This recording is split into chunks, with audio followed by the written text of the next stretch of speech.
Let's माई कानूनी page.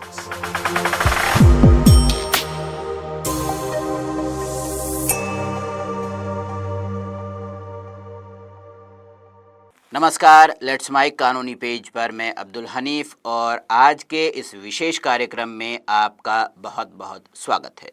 इंसाफ का मकसद सिर्फ सजा देना नहीं होता, बल्कि सोशल वेलफेयर और पीस ऑफ विक्टिम को भी ध्यान में रखना होता है। लेकिन जब रेप जैसे हीनियस क्राइम में समझौते की बात आती है तो लॉ और कंपेशन के बीच एक कॉन्फ्लिक्ट, एक संघर्ष शुरू होता है। आज हम बात करेंगे सुप्रीम कोर्ट के एक ऐसे ही फैसले की जिसने इस बहस को एक बार फिर लोगों के बीच ला खड़ा कर दिया है। क्या कभी बलात्कार का मामला समझौते से ख़त्म हो सकता है? लेट्स माइक कानूनी पेज पर मैं अब्दुल हनीफ और आज हम बात करने वाले हैं ऐसे ही एक मामले की, सुप्रीम कोर्ट के एक ताज़ा तरीन फैसले के बारे में, जहां सुप्रीम कोर्ट ने दोनों पक्षों के राजीनामे के आधार पर बलात्कार जैसे मामले को ख़त्म कर दिया। तारीख 16 जुलाई 2025।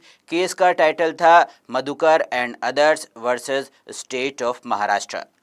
सुप्रीम कोर्ट के दो जज जस्टिस विक्रमनाथ और जस्टिस संजय कुमार की बेंच ने बॉम्बे हाई कोर्ट के एक फैसले के खिलाफ दायर अपील पर सुनवाई कर रही थी, जहां बॉम्बे हाई कोर्ट ने उस आदेश को सुप्रीम कोर्ट में चैलेंज किया गया जिसमें बॉम्बे हाई कोर्ट ने रेप के मामले को पक्षकारों के बीच राजीनामे के आधार पर रद्द करने से इनकार कर दिया। सुप्रीम कोर्ट ने इस अपील पर सुनवाई पूरी कर एक अहम फैसला सुनाया।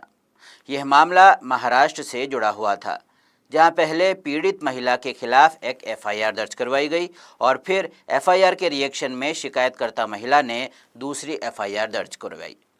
लेकिन कुछ समय बाद दोनों पक्षों के बीच आपसी सुलह हुई। महिला ने खुद कोर्ट में हलफनामा देकर कहा कि वह अब यह मामला आगे नहीं चलाना चाहती।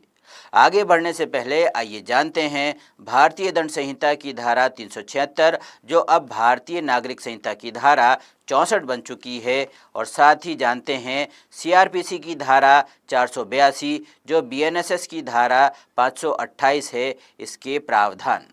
सामान्य परिस्थितियों में ऐसे अपराधों में समझौते के आधार पर केस रद्द नहीं किए जाते, लेकिन भारतीय दंड प्रक्रिया संहिता की धारा 482 के तहत हाई कोर्ट या सुप्रीम कोर्ट के पास यह विशेष अधिकार होता है कि वे न्याय के हित में किसी भी केस को रद्द कर सकते हैं, बशर्ते कि अपवाद स्वरूप परिस्थितियां हों।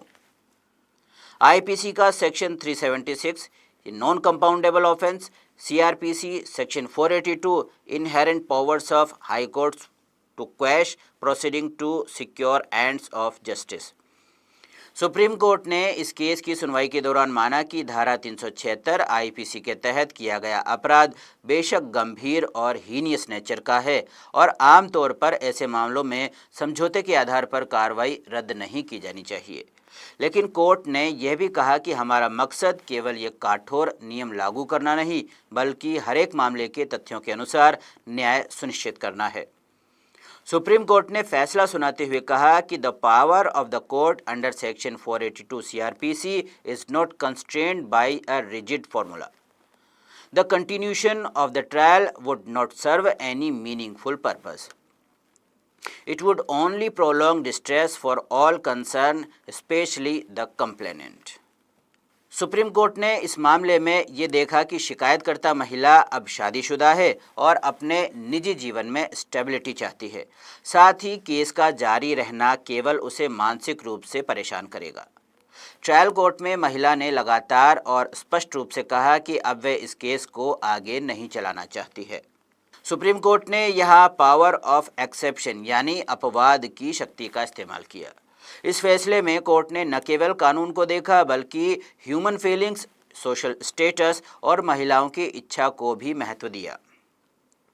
आइए जानते हैं शिकायत करने वाली महिला ने कोर्ट को दिए अपने हलफनामे में क्या कहा, जिसके आधार पर सुप्रीम कोर्ट को यह निर्णय देने में आसानी हुई। शिकायतकर्ता ने स्पष्ट किया कि वह केस नहीं चलाना चाहती है। उसे आगे कहा कि अब वह शादीशुदा है और शांति से रह रही है। महिला शिकायतकर्ता ने कहा कि केस का चलना अब कोई उद्देश्य पूरा नहीं करता है। अब सवाल उठता है कि क्या बलात्कार जैसे अपराधों के मामले में समझौते की अनुमति होनी चाहिए? अगर पीड़िता खुद केस खत्म करना चाहती है तो क्या कोर्ट को इसकी इजाज़त देनी चाहिए? क्या इससे सोसाइटी में गलत संदेश नहीं जाएगा कि कोई समझौते के आधार पर बलात्कार के आरोप से बच सकता है?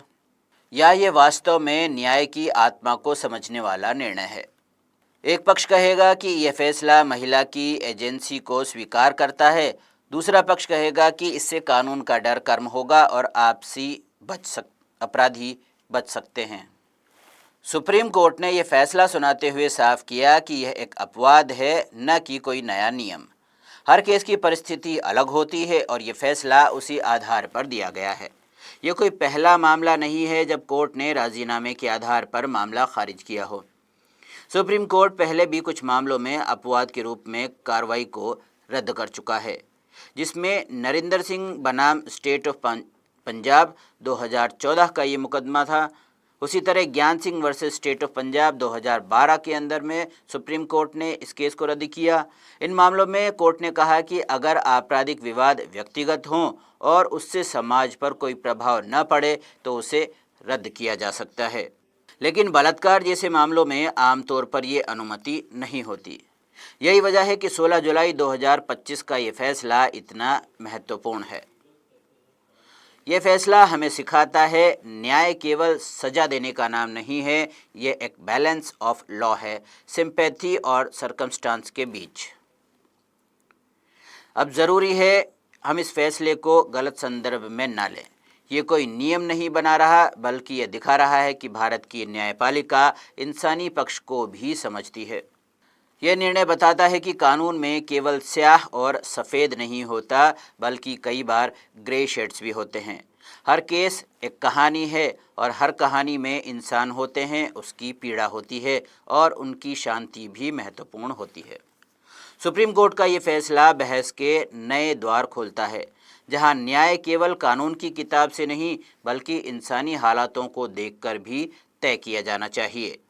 लेट्स माइक कानूनी पेज पर फिलहाल इतना ही। हमारे साथ जुड़े रहिए। अगर आपको भी कोई कानूनी पेज फंसा हुआ है तो हमें लिखिए, हम आपकी कानूनी पेज सुलझाने में ज़रूर मदद करेंगे। हमारा पेज लाइक कीजिए, सब्सक्राइब कीजिए और इस वीडियो को शेयर करना ना भूलिए। मिलते हैं एक नए कानूनी पेज के साथ। नमस्कार। आप सुन रहे थे let's mic more than radio. Follow कीजिए हमें हमारे सोशल मीडिया प्लेटफॉर्म्स पर। It's time for news. It's time for more than radio. Presenting the first radio news app, Let's Mic. Let's Mic, a news-based app on your phone where you get to watch and listen news, talk shows, interviews, radio show podcasts. On Let's Mic, you get all relevant information of TV, print, radio, podcast, and digital. Let's Mic talks about every segment of life.